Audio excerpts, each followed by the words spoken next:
Non, mais Donc, par rapport au droit international, tant que nous n'avons pas des troupes sur le terrain et tant que nous fournissons pas un certain type d'équipement, nous ne sommes pas en guerre. Techniquement, mais je suis d'accord avec vous, on se paye un peu de mots parce que pour moi, nous sommes co-belligérants. Oui, co-belligérants. Ah oui, alors ça c'est évidemment c'est le terme de Guillaume Bigot. Je pense que les Ukrainiens défendent leur territoire, ils le font de manière très courageuse. Ils sont acculés, ils n'ont absolument pas le choix, on ferait la même chose à leur place.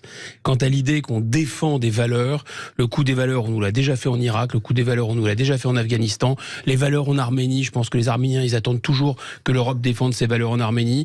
Quant aux Kurdes d'Irak, parlez-leur des valeurs, vous allez voir ce que ça va donner. D'accord, mais restons sur l'Ukraine. Restons sur l'Ukraine. L'Ukraine, l'idée, c'est que les Américains, les Britanniques, mais ce sont d'abord les Américains qui ont la main, pour l'instant, voient un intérêt à armer les Ukrainiens jusqu'à un certain stade. L'Europe va bêlante en disant que ce sont la mère, la vertu, les valeurs, etc. Mais le jour où les anglo-saxons diront « stop, maintenant ça suffit, il faut négocier », les Européens vont se retrouver comme des imbéciles en disant « les valeurs, elles sont où ?» Il n'y a pas de valeurs, en fait, il y a les intérêts des Américains et des anglo-saxons. Ouais. Bien, ça c'est une autre question. Savoir, là il y a le brouillard de la guerre, moi je serais bien en peine de vous dire qui veut négocier quoi, avec qui, quels sont les plans des Russes, on n'en sait rien. Jusqu'où les Ukrainiens veulent aller, probablement de leur point de vue et du droit international, récupérer tout, c'est possible. Mais en fait, ce sont, il faut jamais l'oublier, les Américains qui monitorent cette affaire.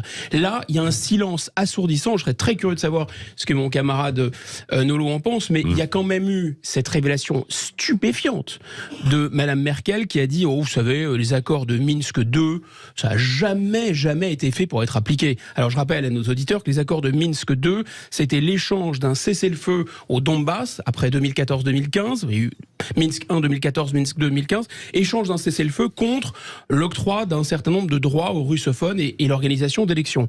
À mon avis, la mauvaise foi dans tout ce dossier est largement partagée. C'est-à-dire que les Russes n'ont pas vraiment mis plus de bonne foi que les Ukrainiens appliqués, mais enfin il y avait deux puissances qui étaient garantes, l'Allemagne et la France, qui ont mis leur signature en disant nous allons nous obliger les Russes, en tout cas surveiller ce que les Russes et les Ukrainiens appliquent ça.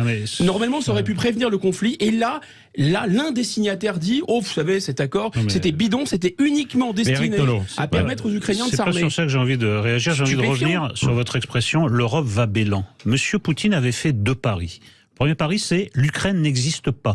En fait, l'Ukraine est remplie de gens qui vont nous accueillir avec des bouquets de fleurs. Vous avez vu le résultat. Ils n'ont pas été accueillis avec des bouquets de fleurs, mais ils ont été accueillis avec un flingue. Le deuxième pari, c'est l'Europe n'existe pas. Vous allez voir, ils vont se coucher comme dans l'affaire géorgienne, ils vont se coucher comme dans l'affaire de la Crimée. Qu'est-ce qu'on voit? Un front uni comme on l'a jamais vu. On n'a jamais vu un front la gueule de Scholz. La gueule de Scholz. Ça lui coûte 1,5 milliard d'euros chaque jour, cette plaisanterie de guerre. Et on lui a fait péter ses conduits de gaz. Vous pensez qu'il est content, Scholz? Je vous parle de ses actes. Les Américains l'ont obligé jusqu'au dernier bout à donner ses léopards pour qu'il n'y ait plus de réconciliation possible. Il l'a fait parce que c'est un protectorat américain. Vous expliquez que l'Europe est réveillée, c'est pas l'Europe. Vous savez, Kissinger cherchait le numéro de téléphone, il ironisait, il disait l'Europe quel numéro de téléphone? Bah c'est bon, depuis la guerre en Ukraine, on l'a le numéro de téléphone, c'est le Pentagone. Évidemment. Il doit l'avoir, monsieur Kissinger, maintenant le numéro, parce que l'Europe s'est révélée, elle s'est réveillée.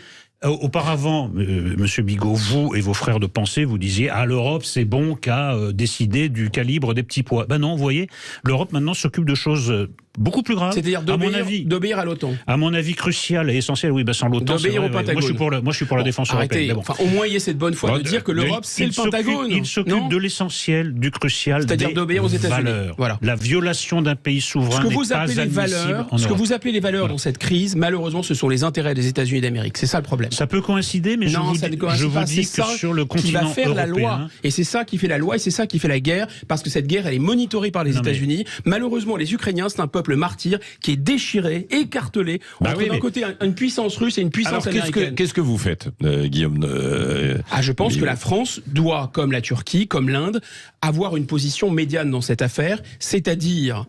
Bien sûr, c'est-à-dire... C'est dingue. D'ailleurs, on a essayé de s'opposer.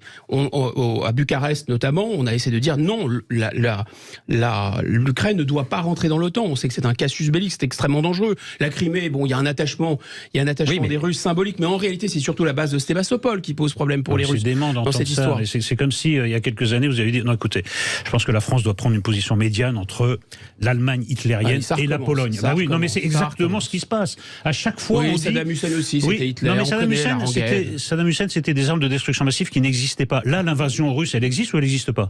Non, mais c'est surtout, Eric, franchement, Eric, non, mais ce qui existe surtout, et la toute petite différence, c'est les armes de destruction massive. D'abord, le nucléaire qui existe. Donc, malheureusement, vous n'arriverez pas, ce serait pas pour me déplaire nécessairement, vous n'arriverez pas à arrêter et à coffrer et à juger Poutine parce qu'il a juste des armes nucléaires. Non, mais simplement, vous faites un parallèle entre un prétexte à une invasion, c'était le cas de l'Irak, les armes de destruction massive n'ont jamais existé, et une raison vraiment tangible, vérifiable chaque jour qu'un pays, à savoir la Russie, s'en prend à la souveraineté d'un autre. Donc, ce parallèle est tout à fait malhonnête intellectuellement. Ensuite, vous voulez pactiser avec une dictature, celle de M. Poutine. Ça ne marche jamais. Le compromis et la compromission ne marchent jamais avec des dictatures. On leur a laissé la Géorgie. La solution, c'est d'aller jusqu'au bout pour destituer Vladimir Poutine. Mais comment allez-vous faire? L'Arabie Saoudite, c'est une démocratie. Parce qu'on en parle de la souveraineté du Yémen. Restons sur la Russie. Restons sur le. À un moment ou à un autre, je pense que nous serons tous d'accord autour de cette table. Il va bien falloir négocier. Nous sommes d'accord. Bon. La négociation va dépendre de quoi? Du rapport de force.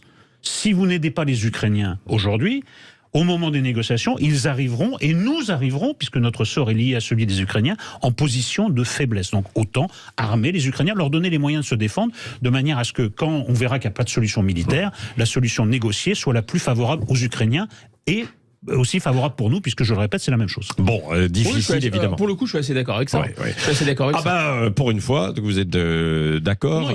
On reste sur ce sujet. Il faut sortir de cette affaire. Autre sujet. Les jeunes Ukrainiens, c'est pas les Européens qui meurent. Il est 8h. Il nous reste